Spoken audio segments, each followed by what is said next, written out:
Good afternoon, everybody. Hope you had a great lunch and happy Friday. I am here doing a Facebook Live with my friend and mentor, Ray Gary Jr. Ray, I attribute to the existence of Hobson and Hobson. It was Ray who encouraged me to go out on my own, and thank you so much for being here. Yeah, glad to be here, Sarah. So tell me, Ray, how did you get into the practice of law? Because before you used to do some other jobs, right? Yeah, well, that was a long time ago, but the last job I had before I was a lawyer, uh, I was an insurance agent, and I loved that job because I'd had a lot of jobs before that. But as an insurance agent, I made 2 or 3 times more money than I did before, and I worked short hours. We worked Monday, Tuesday, and Wednesday. We worked a normal day. Got off at noon on Thursday and had an hour meeting on Friday. So I had more leisure time, high pay.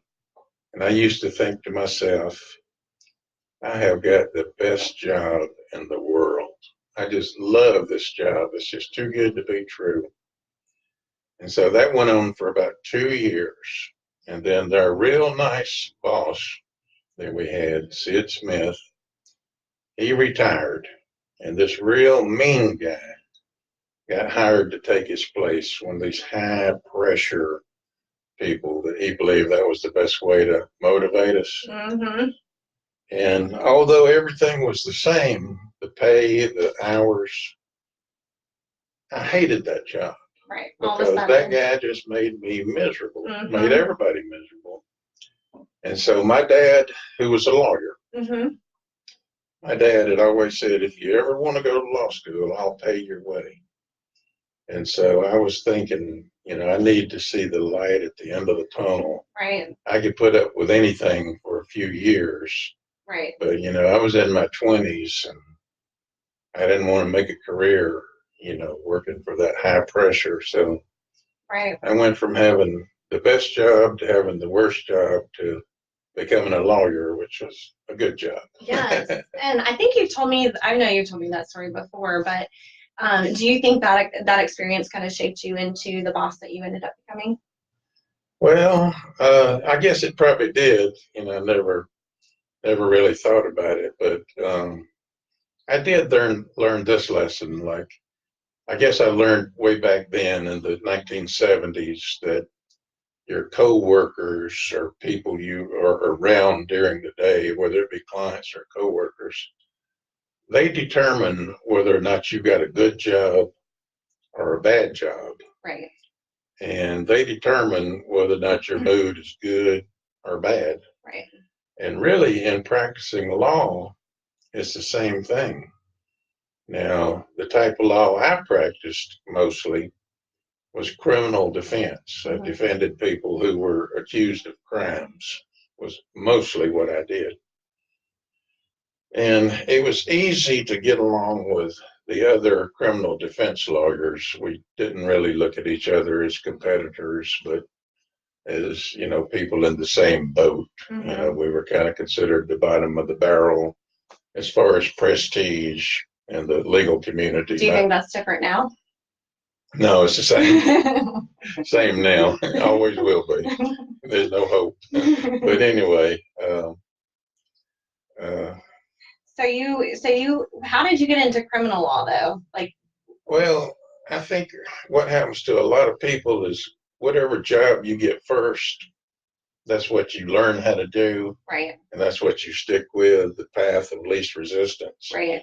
If I had taken a job, with a real estate firm, I'd have probably ended up being a closing lawyer. But my dad told me after I'd practiced for about a year, he said, I got some good advice for you. He said, I want you to go to the Cobb County Solicitor's office and stay there for 2 years. He said, you'll get the equivalent of about 20 years worth of trial experience condensed into 2 years. And it'll serve you well your whole career. Right. And so back then, those jobs weren't considered careers. Right. They were just, like apprentice lawyers or Right. getting started. And now they're career jobs. Right. Now people will stay in those positions for decades. Yeah. I mean, their entire career. Mhm. And that's actually Ray, that's how I started out too. As you know, I met Ray when he was a defense attorney and I was a pain in the butt prosecutor. But Ray saw some hope for me. Well, you were nice. Except for that one case. Of course, I had you mixed up with Christina. your twin. Yeah. Your twin was mean to me. And then so when I saw you, I thought you were her. Yeah. And I was kind of leery. I was kind of on my toes. And then when you told me I'm not who you think I am, then, you know. I got that a lot. Yeah, then I was comfortable with you. Okay. And it is great when you start out as a prosecutor because you're in the courtroom every single day, pretty much all day. And especially, I know when I started out, you may have had the same experience. I was just begging for any case I could try. I mean, if it was stop sign violation, I think that's why I was a pain in the butt. But I just wanted the trial experience, and it was a great place to get it. Do you think today that is still what a lot of people do? Do you think a lot of people Yeah, but they don't have a chance to try as many cases as I did. You know, I mean, I tried at least 50 or more jury trials a year when I was in the solicitor's office. But the solicitor's office was a lot smaller. We had two slackers and a guy that just wanted to manage, and then me, and then the real solicitor. And that was it. And I was the only one in there that wanted to try cases. And so I just wanted to try every case. Yeah. And so they gave me my own private courtroom. And then I would go, if my courtroom wasn't in session, I'd go to the other courtroom and try cases for the two slackers. And so who were they? You want to give them up? No. What do you think attracted you to litigation? Because or trying cases, a lot of people are afraid of the courtroom. Why did you think differently? I was advised by my father to get the experience, and of course I was nervous to start with. But you can get used to anything. I guess if a doctor can get used to operating on somebody, you know, which to me, I don't seem like I could ever do that. But if I had to, I guess I'd learn to do it. But you get used to anything. Yeah. And if I was going to be a lawyer, I felt like, you know, I needed to be able to try a case. And so I got to where I was comfortable after enough trials. What type of law did your dad do? Well, he's from the old school. Back then, lawyers tended to have a general practice where they did everything. And so on his file folders, if he had a yellow file folder, that meant criminal. If they tacked the name on a red file folder, that was bankruptcy. If it was if it was blue, it was divorce. Okay. If it was purple, it was workers' comp. And then they had another color. Brown was real estate. Really? And then they had another color for probate. He did all that? Yeah, he did all of that. Oh, wow. It was amazing. Yeah, now it's very I don't think I'm allowed to use the word specialized, but now most attorneys, they will just practice in one area and kind of stay in their lane. I think part of it is there is such a huge pressure on attorneys to be very astute and knowledgeable and not make mistakes. And, you know, especially now with social media and the internet, there's a lot of pressure that if you mess up, everybody in the world's going to know about it. And I think that kind of encourages us to just stay in one field and really try to master it. And there's also, you know, there's a lot of competition because there are a lot of other larger firms that they also specialize in one area. So it might be difficult to break through into that. What was working with your dad like? Well, that was nice. His law office was in Mableton. And I spent, you know, several months there, but he noticed an opportunity. There were no lawyers in Powder Springs, and it was a growing area. Not a single law office was there. And so he said, what you ought to do is move to Powder Springs and open up a law office, and you'll be the only lawyer. And take it from there. And so I did. And so I opened up a law office in Powder Springs, just hung my name on the door, and got plenty of clients. And So back then, was it more of like you would like your marketing, I guess, would be your location? there was no marketing. You weren't allowed. No, there was a state bar rule that you could not advertise. The only thing you were allowed to do was have a sign on your office, but I think the letters had to be 2 inches. Wow. Like this had to be a small sign. I mean, the bar tells you how many inches No the way. letters could be. You could have your name and phone number. That's all you could do. You could not advertise. Why? Why do you think that was? Well, I never thought about it. I just accepted it. I liked it better that way.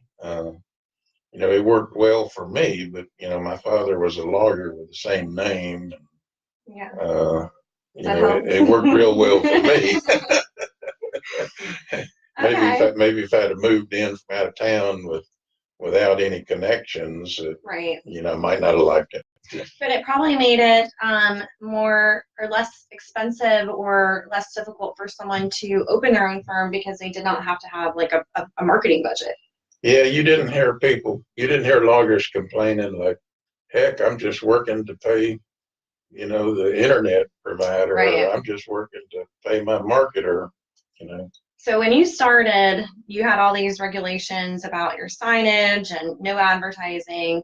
And then, a couple of years ago, you were very competitive on the digital marketing. Well, I changed like everybody else. I mean, I needed clients, and yeah, that was the way to get it.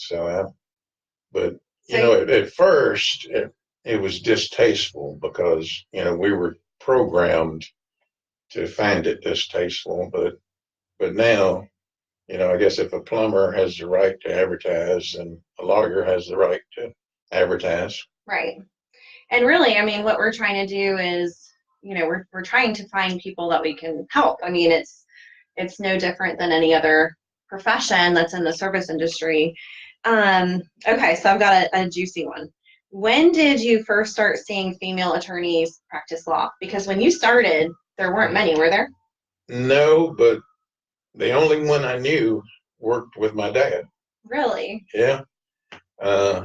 She's probably 85 years old now, or thereabouts. Her name was Betty Landers Benson.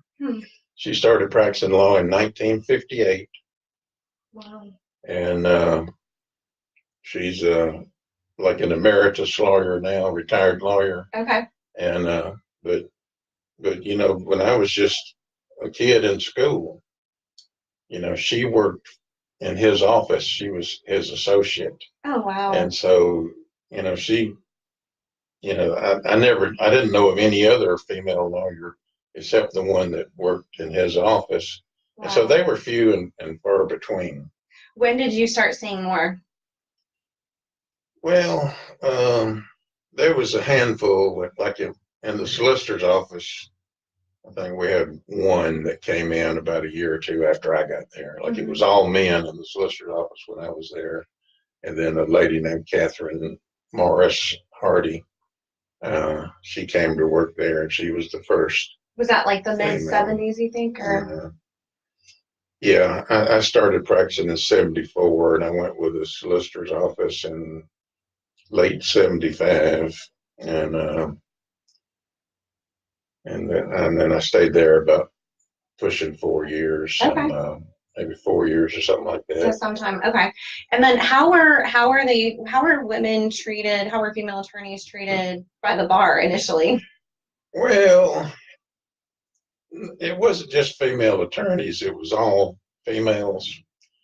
I mean, it's hard for a younger person to understand, but if you turn on TV and look at like Turner movie classics, and you watch these movies, you can see that women today are treated differently. Right. And so, back then we called them lawyerettes. Really? Or Judge Cutie Pie. Oh my gosh. Yeah. Oh my gosh. And then things have I mean, changed. I in mean, hindsight, we shouldn't have done it, but at the time, we didn't know any better. I mean, right. that was just the way it was. So it was pretty difficult back then for a female attorney to be taken seriously, you would say. Yeah, and that was why some of them, when they became judges, had two personalities. Mm-hmm. You know, they could be nice and sweet off the bench, but on the bench, they had to be more stern, More assertive. because some of the lawyers, especially the ones that were older than me, because I was a young lawyer, Right. but the older guys, I mean, they really, you know, Gave them a hard they time. they really, yeah, they you could tell they didn't treat them the same as they did Right. The male judges. Right. Now we see lots of female judges. Yeah, we're used to it now. It's just the most normal thing in the world. I don't give it a second thought now. Right. But back then, see, Jimmy Carter was the governor of Georgia, Mm-hmm. and he was looking to appoint a judge in state court, and word got out that he was looking for a woman, and so he found Dorothy Robinson, who I think she'd been practicing less than 3 years when he selected her, but by the time she took office, had her 3 years in. So you have to have 3 years of Yeah. practice before you would be eligible to be a judge. Yeah, back then. Back then. I don't know what it is now, but back then, to be a state court judge, you had to have 3 years. And so she was a little short when he said, "That's who I'm going to pick." But by the time she actually put the robe on and Was sat she on the bench. first? Was she the first one? Yeah, she was the first woman judge, and she started maybe before she might have started at 72 or 73, right before I became a lawyer. In Georgia, she was the first female judge in Georgia. Well, there was a Dorothy Beasley that was a judge too. One of those, there was two Dorothys. Okay. There was two female judges. They were both named Dorothy, and one of them was the first, Okay. and one of them was the second. Where did Dorothy Beasley practice? Was it Fulton County. Okay. Yeah. Okay. Wow. I mean, this is why I love talking with Ray, is because he's experienced so much. You're like a human time capsule. What's the name for that? There's a name for people like that. You told it to me once. Because you knew someone who knew President Roosevelt. Yeah. Even though Roosevelt died a year before I was born, there was a young man named Graham Jackson who was a musician, and Roosevelt was an old man, and he was friends with Graham Jackson. And then Graham Jackson was an old man, and I was a young man, and I was friends with Graham Jackson, and we would drink cognac, and he would tell me stories about him and Roosevelt. That is amazing. That is so cool. Yeah. What about, how have you seen the practice of family law change over the years? I mean, we talked about, how criminal defense attorneys were perceived back in the day and still are. What was it like to be a family law attorney? How were they perceived? Well, from a lawyer's point of view, going back to the 1970s, when I was before I went to the solicitor's office, I was doing criminal cases and I was doing family law, both. And there was more money to be made easier in criminal cases. Back then, a typical fee for a divorce was $500, in 1974, 1975. Right. And a typical fee for a misdemeanor was $500. And so it was easier to do the misdemeanor than it was to do the divorce. Now, a divorce back then was easier than a divorce today, because for some reason, and I can't explain it, but for some reason, we didn't really do any discovery. We might pick up the phone and say, "Hey, Sarah, send me this following information." Mm-hmm. But you never filed a written interrogatory. Oh, you wow. never took a deposition. Wow. You never asked for any requests for admissions. Wow. And also, I think because there wasn't the internet, people weren't getting busted for what they were doing on the internet. You weren't finding about affairs on social media. There was none of that. You probably, I mean, did affairs come up much? I mean, was there any way to prove it? Well, only if they admitted it. And did anyone? Did people admit it a lot? No. No. I bet too, perhaps the way that back then women were not viewed as equal, they probably didn't have much of a say in the divorce. Would that be an accurate? No, it was the opposite. They were taken care of because it was presumed that they couldn't take care of themselves. I mean, that's kind of the carryover from, right. Going back to the 20s, 30s, 1920s, right. 1930s, 1940s, 50s. And then by the time I came along, women were automatically going to get custody of the child. Right. And women were automatically going to get alimony and child support and most of the furniture. Right. So it was the opposite. Okay. Women were put on a silver platter. And when the feminists and the ERA came along, they pulled them down to equal status. I still see that trend though of, a lot of courts where they'll automatically give the mom custody because she's a mom. Especially the older judges. Yeah. Yeah, that's true. It's probably a carryover. And then also you see a lot of not encouraging the female to get a job. And and I understand that's a personal decision, but I think it is still a little bit of sexism to not have the same expectations of a female as you do for a male. Well, sexism, but say back when I was raised, when I was in high school, all right, women didn't drive. Most families had one car, and the husband took it to work, and the mom stayed home. And there were 4 careers for women: housewife, nurse, secretary, school teacher. Because you didn't see women delivering the mail. You didn't see women driving big trucks. Right. You didn't see women lawyers. I mean, a handful, but you didn't see women doctors. And matter of fact, for Christmas, the little boy would get a doctor kit for Christmas, and the daughter would get a nurse kit for Christmas. I mean, things were different back then, and but they've changed now, and it's different now. But some of us had to adapt. Adapt. If you were you were programmed basically from birth. But I adapted. Yeah. Oh yeah. I think that's something I try to do with my girls because I have 3 girls and my youngest is a boy. But with the girls, I try to catch myself if I'm always saying, "You're so pretty, you're so beautiful," and I try to say things like, "You're so smart, you're so brave." But it's even for me, I catch myself saying the same things that, it's kind of programming them in a certain way. Well, I mean, things were a certain way for 5,000 years. Right. And now all of a sudden in 2 generations, things are different. Right. So we're all having to deprogram. We're adjusting. Yeah. That's really neat. You don't adjust overnight. It's not like a water faucet you cut on. Right. Yeah. Yeah.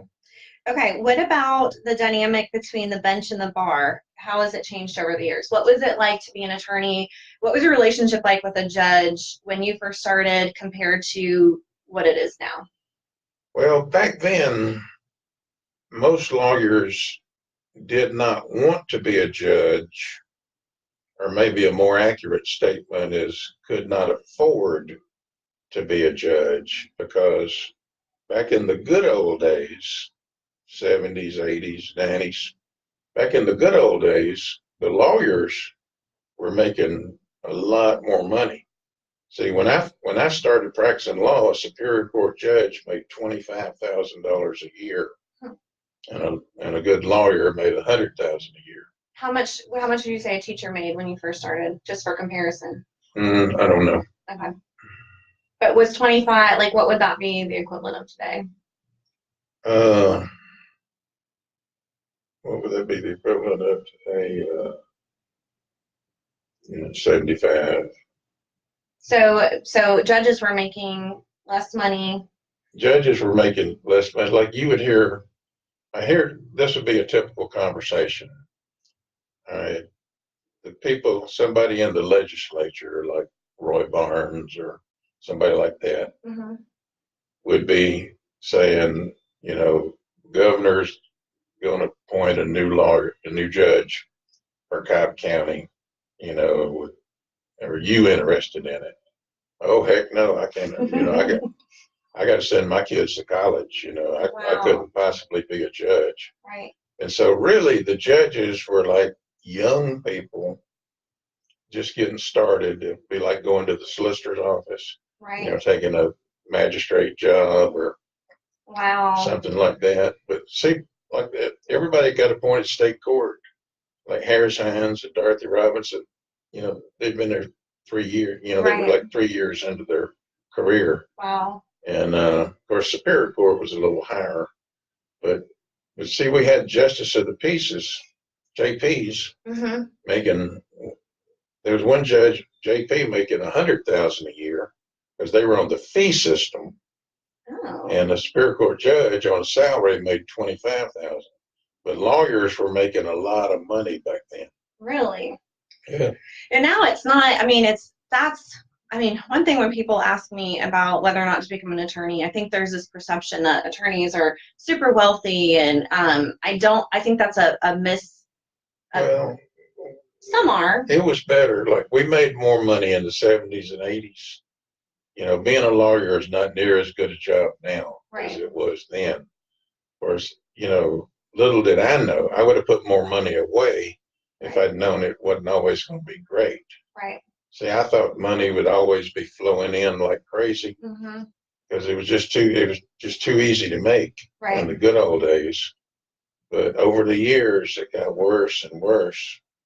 And, you know, I started making less and less. And heck, by the time I retired, you know, it was almost like getting out from under my expenses, put more money in my pocket. Right. Man, that's crazy. Yeah, That it is is. that is one of the things I was going to ask you too. The Is government lawyers, they got the good jobs now. right. Yeah, and the And the judge, security and I the see a judge benefits. now, the judge who used to make 25,000 when I started makes 200,000 now. Right. And the lawyer that used to make 100,000 is still making 100 or 150. Right. So the lawyer salary hasn't gone up. You know, judge's salary's gone up eightfold. Right. But the reason is the lawyers in the legislature, say like the senior judge or the chief judge, he would go to the legislature every year, or one of the lawyers in the local delegation, and say, "Give me a raise, you know, get us all a raise." And so every year they get $4,000 or $5,000 a year raise. It just kept adding up. And so I'm gonna grab my drink. that's I'm year sorry. after year. And so, you know, they got the salaries up there. I'd love to be a judge now. Now that I'm over the hill and it's too late. I'm too old to be a judge now. I think too that maybe by raising the salary of the judges, it improved the quality of judges, because now good attorneys wouldn't be discouraged from, you know, going for a judgeship based on not being able to provide for their family. Yeah, but most government employees and a judge, I mean, much as I love them and respect them, I mean, they're really government employee. Government employees tend to grumble, but you couldn't pry them out of those jobs with a crowbar. Mm-hmm. Yeah. That's been my experience. Yeah, I do hear a lot of that, like a lot of concern of, is, you know, someone going to run against me? Yeah, I mean, I think there is a very... Oh, they're scared to death. Right. Terrified. Yeah. You could tell, like right before qualifying, you could just see how nervous they are. Yeah. On the bench and how they act differently. Right. Then when qualifying's closed and they don't have opposition, they go back to their right. So basically, they're a little more stern. Yeah. All right, Mr. Gary. Yeah, they're a little more easy to practice in front of. Why are you 1 minute late, Mr. Gary? Ray, I have to tell a story. So, and I'm not going to say the name of the judge because Chris and I still have to practice. But Ray, I was just started, just left the solicitor's office, and Ray had encouraged me to go out on my own, and he said if I rented from him, you know, kind of mentor me and throw me cases that he didn't want to go to, like if it was out of the county or out of the area he wanted to go to. And I'm forever indebted to you for that. That was awesome. But I was, the first few weeks I was didn't have a lot to do, and I was still building up my caseload. So Ray had said, and I this time, I was mostly doing misdemeanors because I didn't want to screw up with a felony. And I knew misdemeanors. I've been practicing in state court, and so I'd been prosecuting misdemeanors. So Ray says, I've got something for you to do. I want you to go to this courtroom. And it was a particular female judge who people who are watching who know her will know who it is. Yeah. But I want you to go there on my behalf and ask for a continuance. And I was like, all right, yeah, I'm going to go to court. Yes, in Superior Court. So I get there, and there's an attorney before me that asked for continuance, and it was not well received. What would she say? She called it the C word. You don't use the C word in my court. So then it comes up to my turn, and it was all I could do but just squeal the word. I mean, I knew the lashing was coming, and I think she laughed because she said, "You're here for Ray? Ray sent you here?" And then I came back and I was like, I know what you did. I know exactly what you did. No, I'm sorry for that. In hindsight, I'm sorry. No, it was at the time, I'm sure I wasn't sorry, but hey, it was getting my skin thicker. It was all good. What's your favorite story to talk about, like a case or experience you had while practicing law? Like, what's one of your favorite? Well, all right, one of them would be what about the Class I one? Oh, okay. That's not, you pick your favorite. I can't pick your favorite. So right. That's my favorite. All right, one of them I was an assistant solicitor, and the boss did something real unusual. He got mad at the commissioners. The boss was a Republican, and all 5 commissioners were Democrats. Now, the county changed from all Democrat to all Republican, but this is back when the county was all Democrat, conservative Democrats, Dixiecrats. Mm-hmm. And so the boss, just had trouble with the commissioners and got mad and quit. But remember what we said about judges not making that much? Well, the solicitor made even less. Right.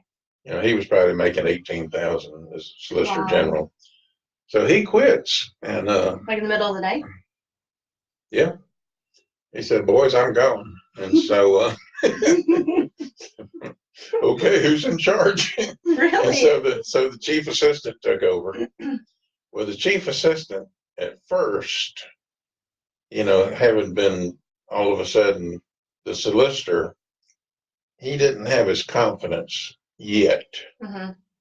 He later got it, but at first he was a little, overwhelmed by being the solicitor. So a lawyer from Atlanta calls up and makes an appointment to come see him to discuss a pending case.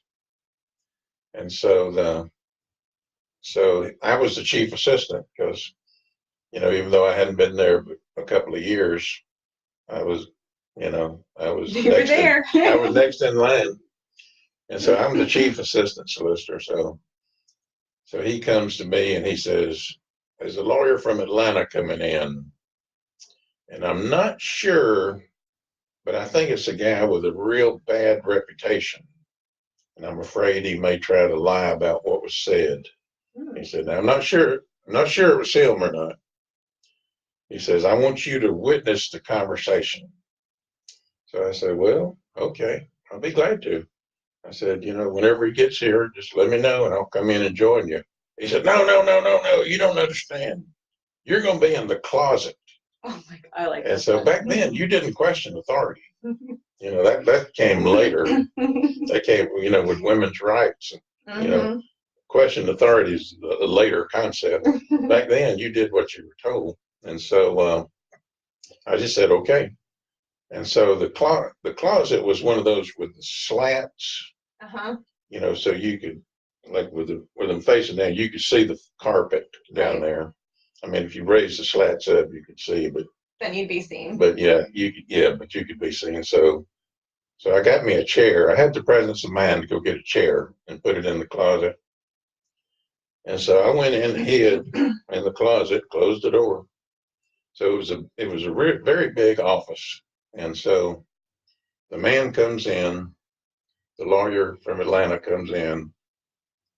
They walk over and he sits down in front of my boss. And so they start talking. And so the lawyer starts flattering him, telling him, oh, you know, we could use a man like you in our firm if you ever want to go into private practice. We would love to have you as a partner. And he's just, flattering him. And so my new boss is just loving it. And of course, he obviously forgot I was in the closet. So they have this big love fest for an hour. And my boss gives him the deal of the century for his client, best plea bargain you could ever dream of. And so he's walking him back to the door. Now, the closet I'm in is beside the exit door. So when my new boss gets to the door by the closet, it reminded him that I was in there. And he says, oh, by the way, before you go, I want you to meet my chief assistant. Oh, no. He opens the doors, and I'm sitting in there. So I get up, stick my hand, yeah, I'm Ray Gary. If Mr. So-and-so is not here, just ask for me. And so the guy has this crazy look on his face because it's obvious I've been in there for the entire hour. They've been talking. And we don't think he was the guy with the bad reputation. Oh my God. And the regrettable part of the story is I don't remember his name. Oh man. But I can imagine when he got back to his office what he had to say. You won't believe what's going on at the Cobb County Solicitor's office. So that was one of my stories. That is funny. Okay.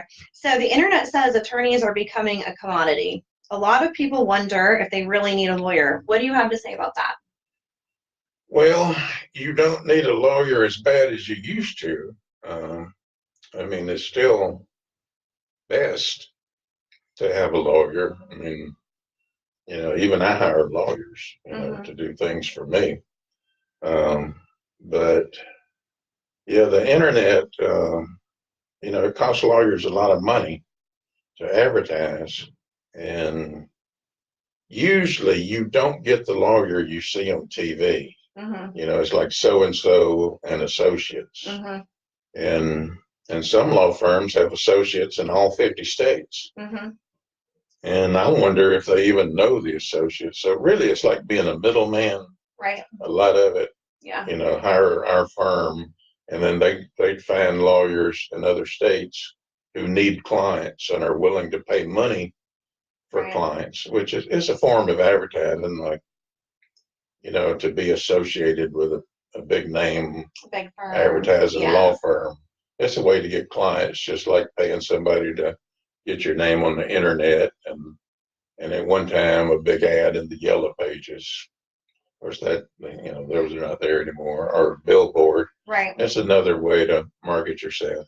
I know you told me when I was renting in your building, but you told me if there's a client that comes in, this is something that I tell everyone in our firm as well, and something we still live by, but if there's a client that comes to you for help on something that they can really truly do themselves, mm-hmm. tell them that, be honest with them about that.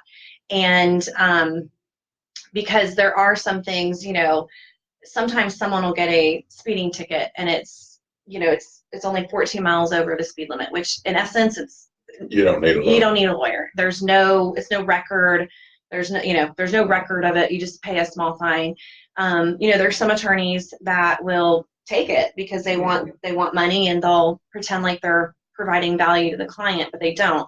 And that piece of advice has been one of the best pieces of advice that you gave me is, you are honest with them and you tell them you need to do this. And sometimes they could maybe use an attorney, but I feel like if they would go to court and say this, like on a traffic ticket, they could probably achieve the same thing as me. So I tell them, okay, go here, ask for this, If they give you any trouble, just tell them you want to continue the case and then you can hire me. But at least then you'll know you tried and that you do need an attorney. And it depends because, as we know, some prosecutors are easier to work with, for clients to work with than others. Some are going to throw the book at everybody. So that was a great piece of advice. All right. What is one of the most difficult things about being a lawyer? Well, I was a criminal defense lawyer, and we were sort of at the bottom of the respect meter. And another thing is you got to deal with government bureaucrats. You're not dealing with private businesses who are trying to be efficient. Right. Like almost everybody you deal with at the court, everybody you deal with at the courthouse, except for half the other lawyers, are government employees, including the judge, clerk, everybody. And so, instead of going into a private place to file some papers, you're going into a government place where they pretend like they don't see you, right, standing there waiting to file something. Or take, for example, let's say I've got a client who's innocent, falsely accused of a felony. And so I'm convinced he's innocent. He's convinced he's innocent. And so we plead not guilty and we ask for a trial, a jury trial. A judge sets aside about 1 week a month to do criminal jury trials.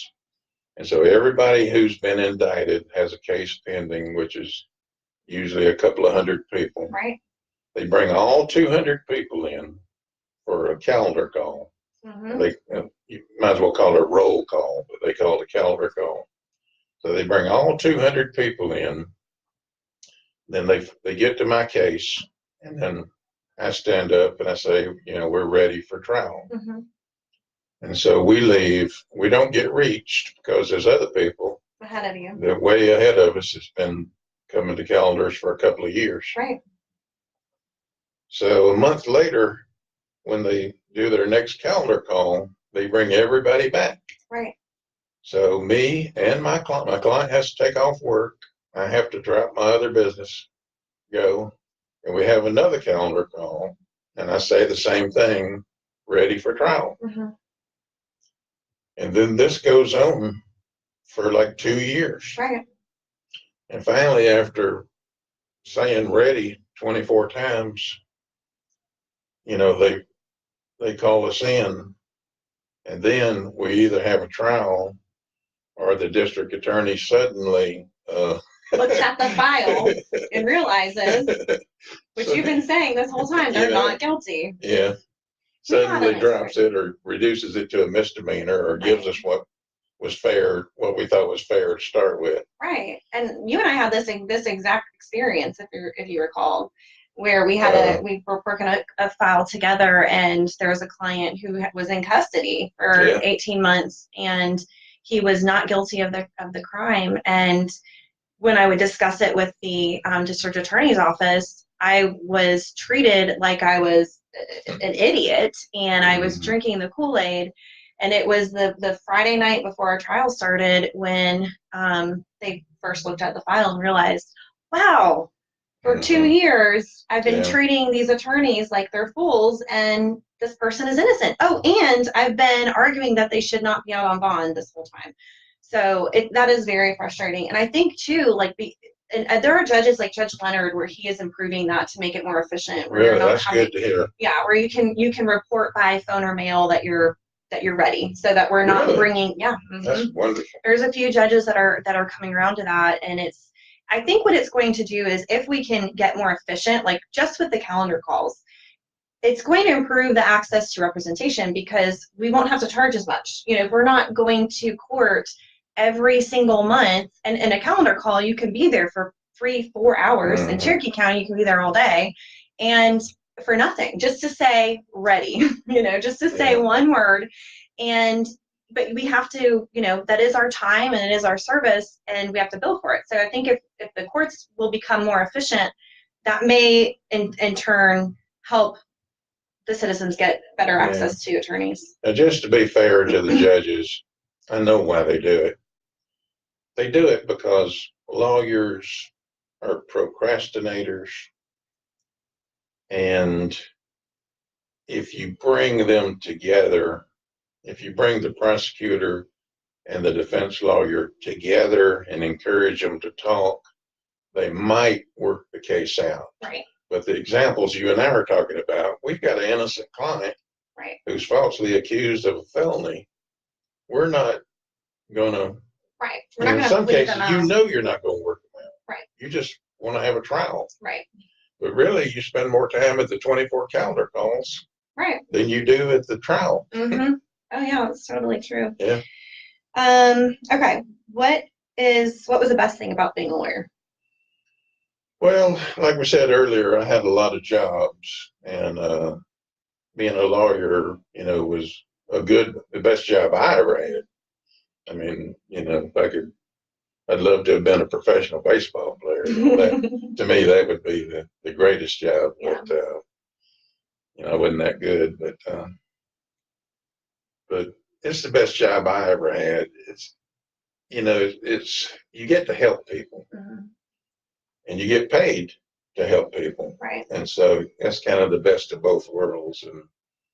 And so sometimes when you have an innocent client who's been falsely accused of a crime and the jury acquits them, that's a good feeling. Right. That's a feeling that is better than any other. Right. Like it don't get no better than that. And those are probably my best memories. Mm-hmm. Stuff that still bring a smile to my face when I think of, getting somebody off and them crying and thanking you for because really you're saving their life. It may not, well, maybe death. I mean, you've done some death penalty cases, but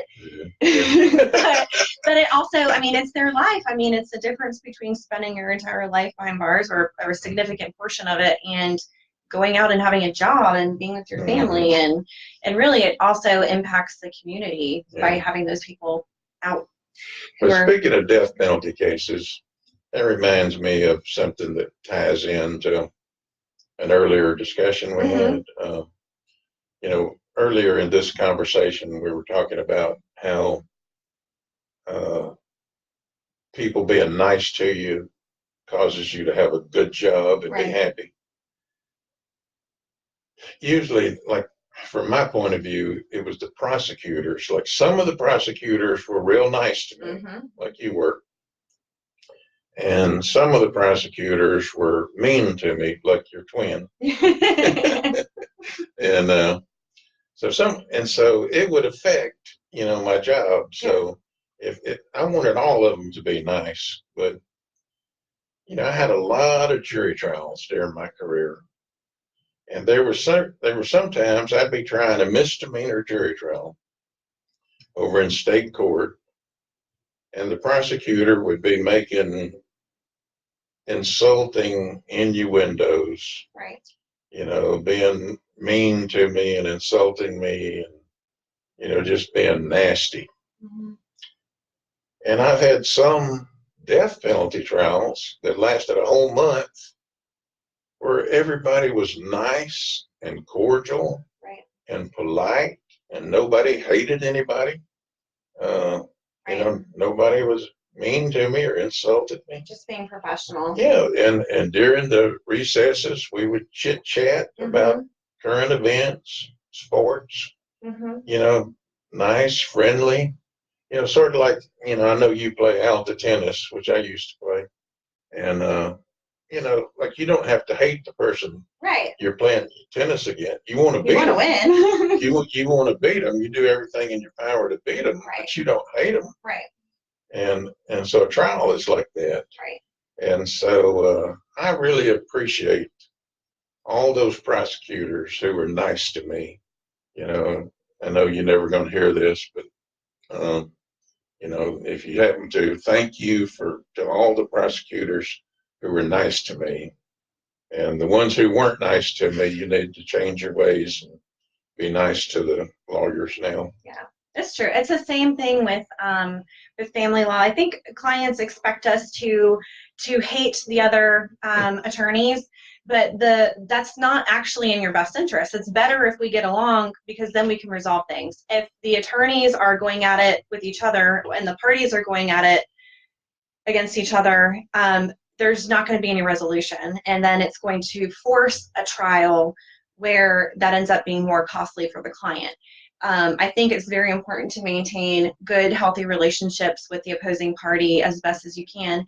Now, there are bad attorneys, and I think in those instances, yeah, we will let the claws come out, and we do want the court and our clients to know that we are not approving of unprofessional behavior, and we're going to try to stamp it out. But I think for the most part, what is really neat about being an attorney is you do have these typically, really good relationships with the other side, and we all believe, you know, obviously when we take in a client, we don't reject the case, we keep the case. We believe in their position, we believe in their goals, and the other side does too. And we may not agree, but we're both doing what we believe is the best interest of our client and for their children, and there's no need to make it personal or unprofessional. Let me ask you a question. Mhm. Do you believe it's more difficult for divorce lawyers to be friends with each other than it is for criminal defense lawyers to be friends with each other? For criminal defense to be friends with the prosecution? No. One criminal defense lawyer to be friendly with another criminal defense Oh, lawyer, or one divorce lawyer being friendly with another divorce lawyer? I think it's a lot easier for criminal defense attorneys to bond. I Yeah, agree. because I feel like we feel like we're fighting for justice and we're on the same side. Yeah. I mean, even when you have a client who did something, they may not have done it to the level that they're being accused of. They may not have been involved at the level that they're being accused of. They may, sometimes you're just trying to get a good resolution for them and a just resolution. So we kind of feel like we're in it together, I think. I mean, we're kind of in the trenches together. Whereas in family law, I think there's a lot more competition for whatever. Yeah. I think some attorneys, I think their ego is tied to their cases. So if they don't win, if they don't, get all the pounds of flesh that they're out for their client, they take it personally and then they're upset at the other side. Mm. So yeah, I think that's it. Well, that reminds me of an opening statement I used to give sometime. I'd walk up to the jury for the opening statement and I would say, the reason we're here is not because my client is innocent of everything, Right. but because he is overcharged. Uh-huh. Then I would go down the counts and say, he's not guilty on count 3 and he's not guilty on count 5. Uh-huh. And that's why we're here, because of count 3 and count 5. Right. And I've done that. I had a case in Fulton County. It was a DUI. My client was not guilty, and that one of the other charges was the taillight was out, and there was a video, and we had the trial, and it was one of my best trials, one of my favorite trials, and the jury was out for 5 minutes, and I admitted, and I acknowledged in closing statement. My client testified. We acknowledged the taillight was out. The taillight was out. We agreed. The taillight was out, but he was not DUI. So they take 5 minutes and come back with a verdict of not guilty on everything, even the charge. I think they were so frustrated that it got to that point where he was sitting for trial, facing a year in jail for something he didn't do. There's a name for that. What is that? Nullification. Nullification. Yeah. And can you just describe that for public? Jury nullification would be, an example would be if a client was charged with misdemeanor possession of marijuana and you are a firm believer that that should not be against the law, and if the other jurors agreed with you, you could feel like even though he's guilty of breaking a law the way the law is written, that should not be the law. And so we're going to nullify, we're going to find him not guilty, even though he's guilty. Which is really profound because that is a way for the public to override legislation and to have a voice, a direct voice on, the way one life is impacted through the justice system. Yeah, I mean, sometimes that's the way to do it. For example, I had a client who was charged with statutory rape, and the facts were a, a young mother gave birth at Kennestone Hospital, and she was 15, or what I say, no, she was 16. She was like 16 and a half. She gave birth. So she got pregnant before she was 16, which meant she was a minor, which meant she was too young to give permission to have sex, which meant somebody was guilty of statutory rape. Right. So the father was there at the hospital holding the baby, loving the baby, living with the mama.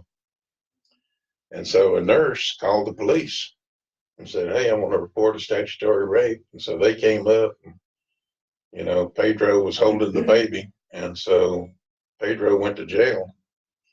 And so, so the defense was going to be that every day Pedro got up and went to work,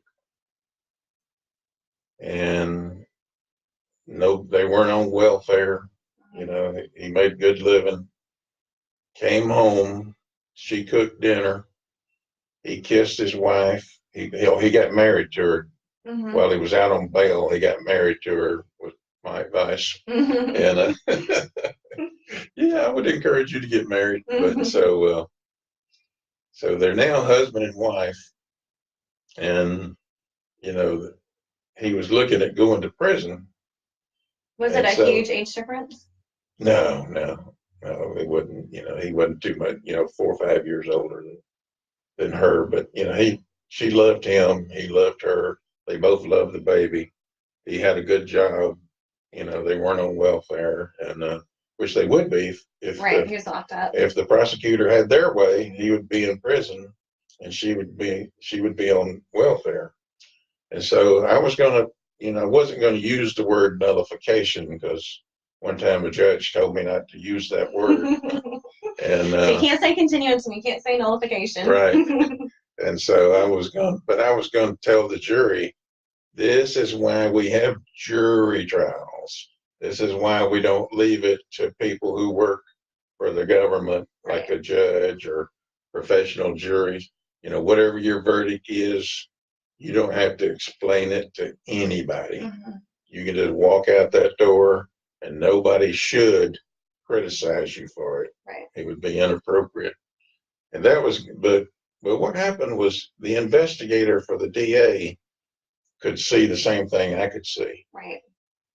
The prosecutor never did see it, but the investigator convinced the prosecutor not to dismiss it, which is probably what should have happened, but to reduce it to misdemeanor with probation and no jail time. And we took it, because it was no guarantee we were going to win. Right. I think the odds was in our favor. Right. In my mind, I had a 75-80% chance of winning. Right.